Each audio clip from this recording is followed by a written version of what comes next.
বিদ্যমান নৈশ বিদ্যালয় হয়েছে, যেটির উদ্দেশ্য হল দিনের বেলা বেশি দিকে মানুষ কৃষি কাজ করবে, রাতে একটু পড়াশোনা করবে, যেটাকে 150 বছর পরে আমরা সর্বশিক্ষা অভিযান বলে চিন্তা ভাবনা করছি।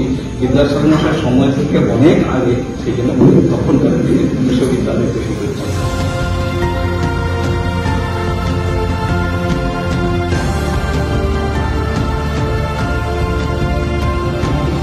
বর্ণ পরিচয়ের ক্ষেত্রে দেখুন গোলাপি মোনাক আর এই খবরের কাগজের মতো পাতা, সেই একই জিনিস আছে। তার কারণটা হচ্ছে যাতে কম পয়সা মূল্যে সকল মানুষের কাছে এটা উনি ছড়িয়ে দিতে পারেন। এখানে আছে স্যার ওনার কিছু এই হাত হ্যান্ড রাইটিং আছে, আর এইখানে ওনার সার্টিফিকেট আছে।